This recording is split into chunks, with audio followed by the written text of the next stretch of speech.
Hi, welcome back to yet another installment on Ella Teaches English.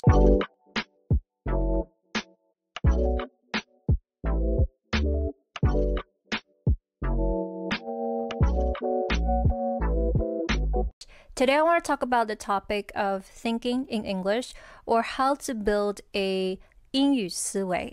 First, I like to define what it actually is, what it means to think in English. Then I want to dissect why people are putting this goal on such a pedestal, what it is they're exactly after, and why I think it's such a buzzword being thrown around, and why a lot of the messages out there, a lot of the strategies out there are at best ineffective and at worst completely bullshit. So buckle up. What does it mean to think in English? Why is it so difficult? Why is it such a big goal on many language learners' journey? So, thinking in English, believe it or not, is harder than you imagine. It essentially is a very immediate, fast, and on-the-spot way of outputting English. You're constantly coming up with sentences or a combination of words on the go. You might not say it out loud. You might not repeat it to yourself. It might not even be conscious, but you are essentially writing these sentences down in a really, really immediate way in your brain. So when you look at it objectively, it is a form of output. When you're a beginner and you don't have enough input, that is, in my opinion, not on your plate right now. You should not be thinking of how do I think in English when you haven't developed a habit of consistently reading materials or consistently watching materials. You might not even have a solid base of vocab, let alone sentences. So what to speak of outputting ideas, be it on paper or just silently in your brain. So now that we've defined what it means to think English, now I want to dissect why it's such a big goal, such a buzzword amongst the language learning community, and why I think it's overrated, especially for language beginners. A lot of people assume as long as you can think in English, your spoken English will be naturally fluent. Like, it's gonna be not as effortful, it's gonna be a smooth sailing experience. And in some way, it is true.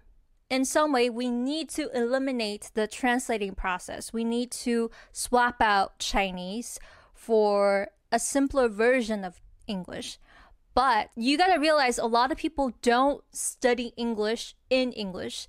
They don't read enough English materials. Let's start there. They don't watch enough American TV shows. They don't read quality stuff. They don't read quality materials, or the stuff they read is too difficult. And when people do get their hands on a quality material, be it a podcast script or a TV script or something that's really spoken English centric and appropriate and common, they study every single word, every single concept in Chinese. My question to you is, how can you think in English when you don't understand things in English? Which is why advice on like, oh, set your phone in English, put everything that has Chinese on it away, force yourself to think in English, doesn't really work, because when you interact with the word, when you come into contact with the new word, you're still kind of using Chinese translation to understand it. You have not developed a habit of using a monolingual dictionary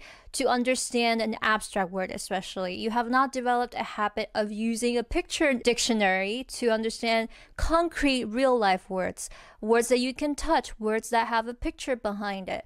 You're still understanding new words, understanding new concept through translation, and sometimes bad translation.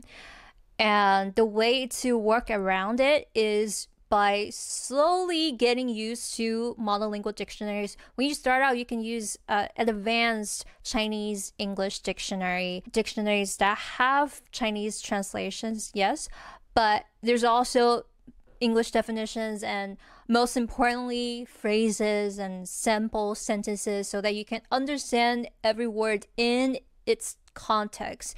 You can even know that there are different ways of using this word. There are drastically different ways from Chinese to use this word. So let's recap. To think in English, you must be able to write sentences in English, think sentences in English, having learned new words and new concepts in English. And it is a result of consistent and intentional output practices, namely writing, repeating to yourself, which most people shouldn't worry about because they haven't read enough, they haven't done enough input, they haven't had quality input for an extended period of time. So it's not even what they should be worried about. So certain concepts, certain words individually, you already think in English, but I think most people want to think in paragraphs, they want to think in sentences, they want to have something in their head when they're listening to people talk, which is not as easy as just, practicing your 英文思维 or practicing to think in English. It essentially is practicing your spoken English. It essentially is practicing how to speak. And it all boils down to how much input do you have, how good these inputs materials are, and how often do you practice writing? How often do you write? How often do you check your writing? How often do you examine if you use this word properly or this sentence structure properly? Do you speak to yourself? Do you repeat something to yourself? Do you even listen to or read enough materials to inspire thoughts in your head? So all in all, if you're still a beginner in English and you haven't had consistent input, you haven't developed a streak of learning, like maybe 1,000 words a day, or when I say learn, I don't mean memorize, don't get me wrong. I just mean reading these words and understanding, making sure you understand what these words mean in this context, be it a TV show or a book chapter, and then you move on. Don't even worry about output. Don't get thrown off by these buzzwords. Just stick to your path. When you get good at input, your output would naturally increase. If you happen to fall under the umbrella of people who have, or at least they think they have enough input, but still can't think of something in English, still can't speak or write, then I would like to invite you to study some of the words you think you know, but this time in English, and try to examine if you truly master these words, which entails if you can understand the different meanings of this word, or do you just know one, which also entails if you can write sentences using this word, but in different ways. So if you can't do that, even with reading the dictionary, then of course, just because you know this word doesn't mean you've mastered it.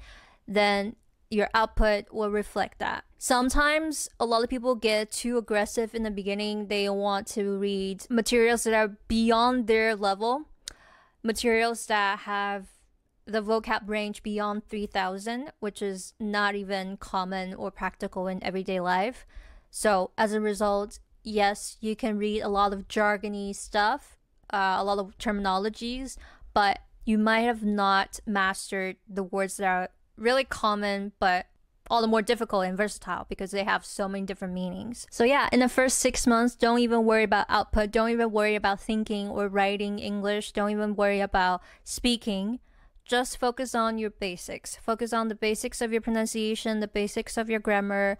Start with an easy material that you can handle. Focus on input. Getting enough inputs that's also quality input. Making sure that you master or like do the best you can to master these common 3,000 words, and then you'll be golden. You don't even have to think in English. As long as you can understand things in English without the help of a dictionary, just like any material you come upon or any conversation that you happen to eavesdrop, if you can understand things without any limitations, at which point you're already thinking in English. If you've always struggled with pronunciation or grammar, or just the strategy side of things, you don't know where to start, what books to buy, what tools to use, how to even come up with the routine, then sign up for my course. You won't regret it. Even if you regret it, you get 7 days of no questions asked, no reasons, refund back to you. Sometimes I even extend that policy. So I have so much confidence in my course. I've benefited from this methodology, this strategy a long time ago. So I'm practicing what I preach. So yeah, you're in for a good one. All right, bye.